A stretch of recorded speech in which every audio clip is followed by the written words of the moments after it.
ഈശ്വരായ സ്നേഹമുള്ള വാത്സല്യ സഹോദരി സഹോദരന്മാരെ, വളരെയേറെ സന്തോഷത്തോടു കൂടിയാണ് ഈ ഇടവകയുടെ 10ാം വാർഷിക ആഘോഷങ്ങളിലെ നിങ്ങളോടൊപ്പം ഞാൻ പങ്കുചേരുകയും നിങ്ങൾക്ക് ഓരോരുത്തർക്കും നിങ്ങളുടെ എല്ലാ പ്രിയപ്പെട്ടവർക്കും നിങ്ങളുടെ എല്ലാ നിയോഗങ്ങൾക്കും വേണ്ടി ഈ വിശുദ്ധ കുർബാന അർപ്പിക്കുകയും ചെയ്യുക. 10 വയസ്സായ ഒരു കുഞ്ഞിനെ ശുഷ്കാന്തിയോടും ശ്രദ്ധയോടും കുസൃതിയോടും കൂടി നമ്മുടെ ഇടവക ദേവാലയം വളർന്നുകൊണ്ടിരിക്കുകയാണ്. ബാലപീഡനങ്ങളൊക്കെ കഴിഞ്ഞ് വളർച്ചയുടെ വഴിത്താരിലെത്തുന്ന ഈ ബാലിനെ അല്ലെങ്കിൽ ഈ ബാലികയെ വളർത്തിയെടുക്കുവാൻ ചുമതലപ്പെട്ടവർ നാം ഏവരുമാണ്. നമുക്ക് ഏവർക്കും ചേർന്ന് ദൈവം കഴിഞ്ഞ 10 വർഷങ്ങളിൽ നൽകിയ എല്ലാ നന്മകൾക്കും നന്ദി പറയുകയും ദൈവത്തെ മഹത്വപ്പെടുത്തിക്കൊണ്ട് ഈ ശിശുവിനെ വളർത്തിയെടുക്കുവാൻ പരിശ്രമിക്കുകയും ചെയ്യും. ഈശോ ബാല്യത്തിൽ നിന്ന് കൗമാരത്തിലേക്ക് വരുന്നതിനെ കുറിച്ച് വിശുദ്ധ ലൂക്കായുടെ സുവിശേഷത്തിൽ പറയുന്നത്, അവൻ ജ്ഞാനത്തിലും പ്രായത്തിലും ദൈവത്തിൻ്റെയും മനുഷ്യരുടെയും പ്രീതിയിലും വളർന്നു വന്നു. അതാണ് യഥാർത്ഥ വളർച്ച. പ്രായം സ്വാഭാവികമായി മുന്നോട്ട് പോയിക്കൊണ്ടിരിക്കും. അതോടൊപ്പം ശരിയായ ജ്ഞാനം ഉണ്ടാകും. ജ്ഞാനം എന്ന് പറയുമ്പോൾ നമുക്കറിയാം, ഒരു അറിവല്ല, അത് ആത്മാവ് നൽകുന്ന ഒരു കൃപയാണ്. ആ ആത്മാവിന്റെ കൃപയെ ജ്ഞാനത്തിൽ വളരുക. അതോടൊപ്പം ദൈവത്തിനോടും മനുഷ്യരോടുമുള്ള പ്രീതിയെ, ദൈവത്തിന്റെ മനുഷ്യരെയും പ്രീതിയെ വളരുവാനായിട്ട് പരിശ്രമിക്കുക. അങ്ങനെ ചെയ്യുമ്പോഴാണ് സഭയും യഥാർത്ഥത്തിൽ ലോകത്തിന് വെളിച്ചമായി മാറുന്നത്, ലോകത്തിന് പ്രകാശമായിട്ട് മാറുന്നത്. അതിനായിട്ട് നമുക്ക് എല്ലാവർക്കും ശ്രമിക്കാം. സഭയെ കുറിച്ച് ചിന്തിക്കുമ്പോൾ തീർച്ചയായിട്ടും ഇന്നത്തെ വായനകൾ വളരെയേറെ അതിന് യോജ്യമായിട്ടുള്ള വായനകളാണ് നമുക്ക് നൽകപ്പെട്ടിരിക്കുന്നത്. ഈ ദിവസത്തിന്റെ പ്രത്യേകത നിങ്ങൾക്കറിയാം. സാർവത്രിക സഭ മുഴുവനും പരിശുദ്ധാത്മാവിന്റെ ആഗമനത്തിനായി പ്രാർത്ഥനാപൂർവ്വം കാത്തിരിക്കുന്ന ദിവസങ്ങളാണ്. വ്യാഴാഴ്ച സ്വർഗ്ഗാരോഹണ സമയത്ത് ഈശോ ശിഷ്യന്മാരോട് പറഞ്ഞു, ഞാൻ പോയാൽ പരിശുദ്ധാത്മാവിനെ നിങ്ങൾക്ക് അയക്കും. അങ്ങനെ പരിശുദ്ധാത്മാവിന്റെ ആഗമനത്തിനായി പരിശുദ്ധ അമ്മയോടൊപ്പം ശിഷ്യന്മാർ പ്രാർത്ഥന നിരതരായിരുന്ന ആ കാലഘട്ടം 10 ദിവസം അനുസ്മരിച്ചുകൊണ്ട് പരിശുദ്ധ കത്തോലിക്കാ സഭ മുഴുവനും പരിശുദ്ധാത്മാവിന്റെ ആഗമനത്തിന് വേണ്ടി പ്രാർത്ഥിക്കുന്ന ദിവസങ്ങളാണ്. നമുക്കും വളരെ പ്രധാനപ്പെട്ടതാണ്. കാരണം പരിശുദ്ധാത്മാവിന്റെ ആഗമനത്തിലാണ് സഭ യഥാർത്ഥത്തിൽ ശക്തി പ്രാപിച്ചതും ലോകത്തിന്റെ വെളിച്ചമായി മാറിയത്. അതുകൊണ്ട് ഈ ദിവസങ്ങൾ നമുക്കും പ്രാർത്ഥനയുടെ ദിവസങ്ങളായിരിക്കണം.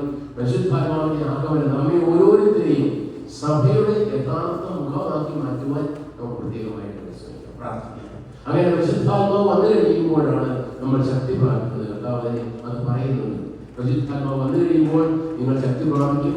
യൂദായിലും ഗലീലയിലും മാത്രമല്ല, ലോകത്തിന്റെ അതിർത്തികൾ വരെ നിങ്ങൾ സുവിശേഷം പ്രഘോഷിക്കുന്നവരായിരിക്കുകയും ചെയ്യും. അങ്ങനെയാണ് ലോകത്തിന്റെ അതിർത്തികൾ വരെ സുവിശേഷം പ്രഘോഷിക്കുവാനായിട്ട് ആ ചെറിയ സമൂഹത്തിന് സാധിച്ചത്. പ്രിയമുള്ളവരെ, നാം ഒരുപക്ഷെ ലോകത്തിന്റെ ഒരു അതിർത്തിയിലേക്ക് കടന്നു വന്നിരിക്കുന്നത് ഈ സുവിശേഷ പ്രഘോഷണത്തിന് വേണ്ടിയാണ്.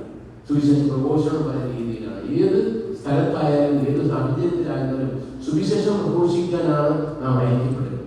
അതുകൊണ്ട് നമ്മുടെ ജീവിതം വഴിയായിട്ട് by life and example we have to show how the gospel is really leading us and how the gospel is essential for us and the world.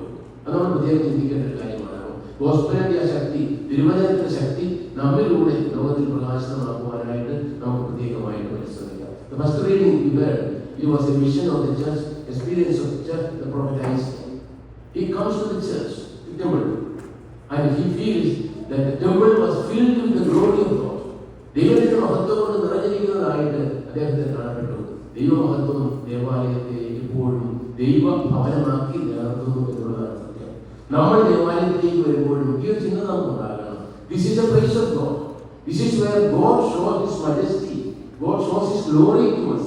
And only when we see and experience the glory of God, we will find out our unworthiness. നമ്മുടെ അയോഗ്യത നമുക്ക് മനസ്സിലാകുന്നത് ദൈവസന്നിധിയിൽ നിൽക്കുമ്പോഴാണ്. മറ്റുള്ളവരുടെ മുമ്പിൽ നമ്മൾ നല്ല സുന്ദരന്മാരും ഒക്കെയാണ്. ദൈവസന്നിധിയിൽ നിൽക്കുമ്പോൾ ദൈവം നമുക്ക് കാണിച്ചു തരുന്ന നമ്മുടെ യഥാർത്ഥമായ വ്യക്തിത്വം. അപ്പോൾ ദൈവസന്നിധിയിൽ നിന്നുകൊണ്ട് കണ്ണാടിയിലെന്ന പോലെ നാം ദൈവത്തിന് മുമ്പിൽ നിൽക്കുമ്പോൾ നമുക്ക് നമ്മെ കാണുവാനായിട്ട് സാധിക്കും. നമ്മിലുള്ള കുറവുകൾ കണ്ടെത്തുവാനായിട്ട് സാധിക്കും. അതാണ് ഈശ്വരൻ പറയുന്നത്, ഞാൻ അശുദ്ധമായ അധരങ്ങളുള്ളവരും അശുദ്ധമായ അധരങ്ങളുള്ളവരുടെ മധ്യം വസിക്കുന്നവരുമാണ്. തന്റെ അശുദ്ധിയെ കുറിച്ച്, തന്റെ അയോഗ്യതയെ കുറിച്ച് പ്രവാചകന് ബോധ്യമുണ്ടാകുന്നു. ദൈവത്തിന്റെ മഹത്വം ദർശിക്കുമ്പോൾ നമ്മളും പ്രാർത്ഥനാപൂർവ്വം ദൈവസന്നിധിയിൽ ഇരിക്കുമ്പോൾ മാത്രമാണ് നമ്മുടെ അയോഗ്യതകൾ നമുക്ക് മനസ്സിലാക്കാനായിട്ട് സാധിക്കുക, അവയിൽ നിന്ന് മോചനം നേടുവാനായിട്ട് സാധിക്കുക. അതുകൊണ്ട് ഈ ദിവസങ്ങൾ നമുക്ക് പരിശുദ്ധാത്മാവിനെ ആഗമനത്തിനായിട്ട് പ്രാർത്ഥിക്കുന്ന ദിവസങ്ങളിൽ നമുക്കും ദൈവസന്നിധിയിൽ നിമിഷങ്ങൾ ചെലവഴിക്കാനും ആ ദൈവസന്നിധിയിൽ വെളിവാകുന്ന നമ്മുടെ ചിത്രം അത് മനസ്സിലാക്കിക്കൊണ്ട് അതിനെ വിശുദ്ധീകരിക്കുവാനുള്ള ആത്മാർത്ഥമായ പരിശ്രമം നടത്തണം. പ്രവാചകന് തന്റെ അയോഗ്യത മനസ്സിലാക്കി കഴിഞ്ഞപ്പോൾ എന്താണ് ചെയ്തത്? മാലാഖ അവിടെ ക്രോസിൽ നിന്ന് ഒരു കരലെടുത്ത് അവന്റെ ചുണ്ടുകളിൽ സ്പർശിച്ചുകൊണ്ട് പറഞ്ഞു, നിന്റെ പാപങ്ങൾ ക്ഷമിക്കപ്പെട്ടിരിക്കുന്നു, വിശുദ്ധീകരിക്കപ്പെട്ടിരിക്കുന്നു. അങ്ങനെ പ്രവാചകൻ പുതിയൊരു വ്യക്തിയായി മാറുകയാണ്. ഇനി എന്റെ അയോഗ്യത പ്രശ്നമല്ല, ദൈവം എന്നെ വിശുദ്ധീകരിച്ചിരിക്കുന്നു. പ്രിയമുള്ളവരെ, ദേവാലയത്തിൽ കടന്നു വന്ന് നമ്മുടെ ഭവനങ്ങളിലേക്ക് മടങ്ങുന്നതിന് മുമ്പ് നമ്മൾ വിശുദ്ധീകരിക്കപ്പെട്ടവരായിട്ട് തിരിച്ചു പോകുമ്പോഴാണ് ആ വന്നതിന്റെ അർത്ഥം പൂർത്തിയാകുന്നത്, ആ വന്നതിന്റെ ലക്ഷ്യം മനസ്സിലാക്കാനായിട്ട് സാധിക്കുന്നത്. അതുകൊണ്ട് നമ്മൾ അങ്ങനെ വിശുദ്ധി ജീവിക്കുവാനായിട്ട് സാധിക്കണം. അപ്പോഴാണ് കർത്താവ് ചോദിക്കുന്നത്, ഞാൻ ആരെ അയക്കും? പ്രവാചകൻ ധൈര്യപൂർവ്വം പറയുകയാണ്, എന്നെ അയച്ചാൽ. കാരണം I am already sanctified by the power of the Lord.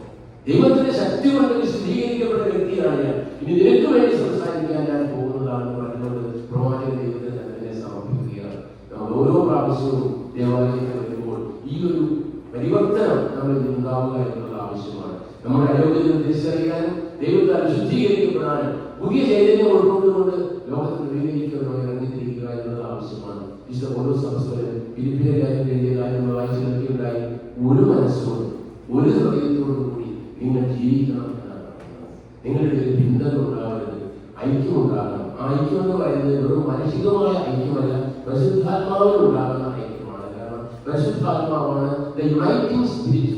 നമ്മെ ഒന്നിപ്പിക്കുന്നത് പരിശുദ്ധാത്മാവാണ്. ആ പരിശുദ്ധാത്മാവിനോട് ചേർന്ന് നിൽക്കുമ്പോഴാണ് യഥാർത്ഥത്തിലുള്ള ഐക്യം നമുക്ക് ഉണ്ടാകുന്നത്. അല്ലാത്ത ഐക്യമൊക്കെ താൽക്കാലികമായ ഐക്യമാണ്, എപ്പോഴും വേണമെങ്കിൽ ചിതറിപ്പോകാം. അത് വരാതിരിക്കണമെങ്കിൽ പരിശുദ്ധാത്മാവിനോട് നമ്മൾ ചേർന്ന് നിൽക്കണം. ഈശോ പറയുന്നത് പോലെ മുന്തിരി വള്ളിയോട് ചേർന്ന് നിൽക്കുന്ന ശാഖകളായിട്ട് തന്നെ വർദ്ധിക്കുക.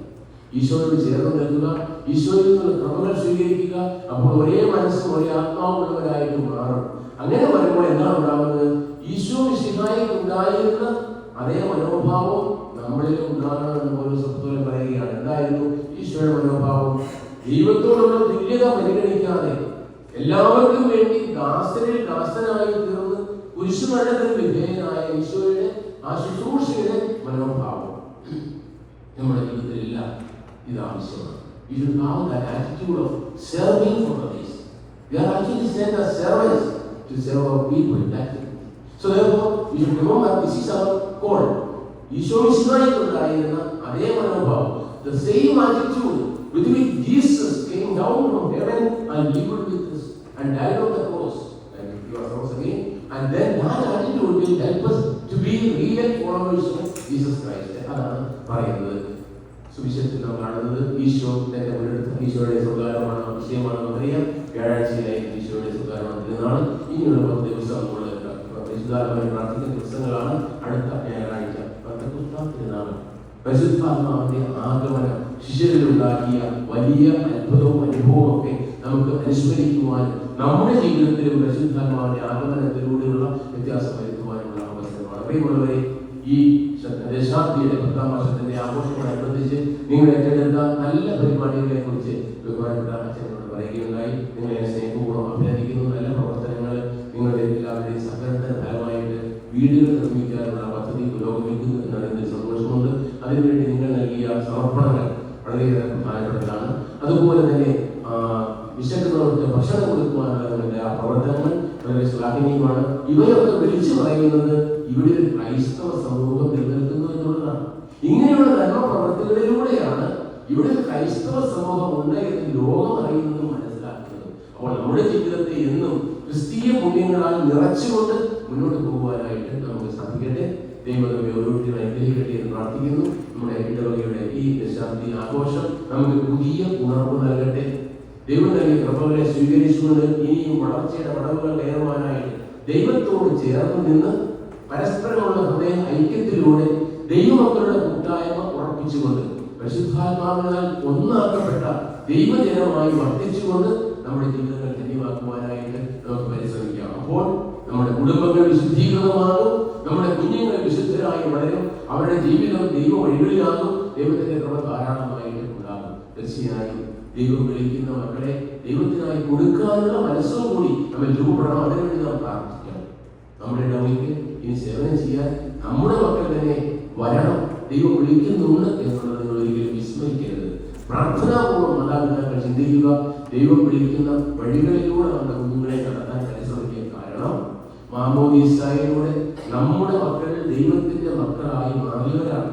ദൈവത്തിന്റെ മക്കളെ ദൈവം ആഗ്രഹിക്കുന്ന വഴിയിലൂടെ വളർത്തുമ്പോഴാണ് മാതാപിതാക്കളുടെ ചുമതല പൂർത്തീകരിക്കപ്പെടുക. അതുകൊണ്ട് നമ്മുടെ കുഞ്ഞുങ്ങൾക്ക് നല്ല വൊക്കേഷൻ ദൈവവിളികൾ ഉണ്ടാകുവാനായിട്ട് കുടുംബ ജീവിതത്തിലേക്കാകാം, സമർപ്പിത ജീവിതത്തിലേക്കാകാം, പൗരോഹിത ജീവിതത്തിലേക്കാകാം. അങ്ങനെയുള്ള വഴികൾ വളരെയേറെ ഉണ്ട്. ആ വഴികളെ നമ്മൾ മനസ്സുകൊണ്ട് മനസ്സിലാക്കുകയും ദൈവത്തിന്റെ സഹായം പ്രാർത്ഥിക്കുകയും ചെയ്യുക. അപ്പോൾ ദൈവം നമുക്ക് വെളിവാക്കി തരും ഏത് വഴികളിലൂടെ എങ്ങനെയാണ് നമ്മുടെ കുഞ്ഞുങ്ങളെ നയിക്കേണ്ടത്. അങ്ങനെ നയിച്ചാൽ നിങ്ങളുടെ കുഞ്ഞുങ്ങൾ എല്ലാവരും നന്മയിൽ വളരുന്നവരാകും, നന്മയുടെ ശുശ്രൂഷകരാകും. അവരുടെ നന്മ നിങ്ങൾക്ക് എല്ലാവർക്കും അനുഗ്രഹമായി മാറുകയും ചെയ്യും. ഇടവദേവാലയം ഇനിയും ദൈവത്തിന്റെ കൃപയിൽ വളർന്നവരുടെ വിശുദ്ധ യൂദാശ്ലീഹായുടെ പ്രത്യേകമായ സംരക്ഷണവും സഹായവും എല്ലാം നിങ്ങൾക്ക് ധാരാളമായിട്ടുണ്ട് എന്നുള്ളതിൽ യാതൊരു സംശയവുമില്ല. അതുകൊണ്ട് അങ്ങനെ വളരുവാനായിട്ട് സാധിക്കട്ടെ. ഇടവകയുടെ വളർച്ചയ്ക്ക് വേണ്ടിയിട്ട് നിങ്ങൾ ചെയ്യുന്ന ത്യാഗങ്ങളും പ്രവർത്തനങ്ങളും ഏറെ ശ്ലാഘനീയമാണ്. ഇനിയും നമുക്ക് ഏറെ വളരാനുണ്ട്. ഞാൻ അച്ഛൻ്റെ മുന്നിൽ മനസ്സിലായി നമുക്ക് വളരാനുണ്ട്. തീർച്ചയായിട്ടും നമ്മളെല്ലാവരും ഒന്നിച്ചും വിചാരിച്ചാലും പരിശ്രമിച്ചാലും സാധിക്കും. അങ്ങനെ ഇടവകയെ കൂടുതൽ ക്രൈസ്തവ ചൈതന്യമുള്ള ദൈവഭവനമായി നമ്മുടെ ഇടവക സമൂഹത്തെ വളർത്തുവാനും അതിന്റെ ഭാഗമായി ദൈവകൃപയുടെ ആനന്ദ പകവെടുത്തവരാകുവാനും ദൈവം നമ്മളെ എല്ലാവരെയും അനുഗ്രഹിക്കട്ടെ. ഒരിക്കൽ കൂടി നിങ്ങൾക്ക് എല്ലാവർക്കും ഈ ജൂബിലി ആഘോഷങ്ങളുടെ മംഗളങ്ങൾ സ്നേഹപൂർവ്വം ആശംസിക്കുന്നു. വിശുദ്ധ യൂദാശ്ലീഹ ദൈവസന്നിധിയിലുള്ള പ്രത്യേക മാധ്യസ്ഥം പോലും എല്ലാവരെയും ദൈവമക്കളായി കൂടുതൽ കരുത്തോടെ വളരുവാൻ സഹായിക്കട്ടെ എന്ന് പ്രാർത്ഥിക്കുന്നു. നമുക്ക് നന്മയുടെ എല്ലാവരെയും അനുസരിച്ചുകൊണ്ട് ഈ കഴിഞ്ഞ 10 വർഷങ്ങളുടെ ആരംഭം മുതൽ തന്നെ ഇവിടെ ഇതിനു വേണ്ടിയിട്ട് പ്രവർത്തിച്ച ആളുകളെ എല്ലാം അദ്ദേഹത്തെ ചേർത്ത് പ്രാർത്ഥിച്ചുകൊണ്ട് ഒരിക്കലൊക്കെ കർത്താവിന്റെ സന്നിധിയിലേക്ക് മടങ്ങിയിട്ടുണ്ടാവും. ബാക്കിയുള്ള ജീവിക്കുന്നവരും അവരെല്ലാം ഓർത്ത് അവരെല്ലാം കർത്താവിന്റെ കാര്യങ്ങളെ സമർപ്പിച്ചുകൊണ്ട് ഓരോ തരത്തിൽ സംഭാവനകൾ ചെയ്തിട്ടുള്ള അല്ലെങ്കിൽ ഇതിനു വേണ്ടി കോൺട്രിബ്യൂഷൻ നടത്താത്തവർ ആരും ഉണ്ടാകും. ചില പോസിറ്റീവ് നെഗറ്റീവ് ആകും. പക്ഷെ എങ്കിൽ പോലും ദൈവത്തിന്റെ പദ്ധതി ആയതുകൊണ്ട് എല്ലാത്തിനെയും ക്രമീകരിക്കുന്നവൻ അവയെല്ലാം വേണ്ടത് പ്രയോജനപ്പെടുത്തിക്കൊണ്ട് നമ്മുടെ ഇടവകയിൽ മുന്നോട്ട് നയിക്കുക തന്നെ ചെയ്യും എന്നുള്ളതിന്റെ നല്ല തെളിവാണ് ഈ 10ാം വർഷത്തെ നമ്മൾ ഒന്നിച്ചായിരിക്കുക. അതുകൊണ്ട് ദൈവത്തിന് നന്ദി പറഞ്ഞുകൊണ്ട് ദൈവമേ നിന്റെ ഇഷ്ടപ്രകാരം ജീവിക്കുവാനും നിന്റെ ഹിതം നിറവേറ്റുവാനും ഞങ്ങളെ സഹായിക്കണമേ എന്ന് പ്രാർത്ഥിച്ചുകൊണ്ട് നമുക്ക് വിശുദ്ധ കുർബാനയിൽ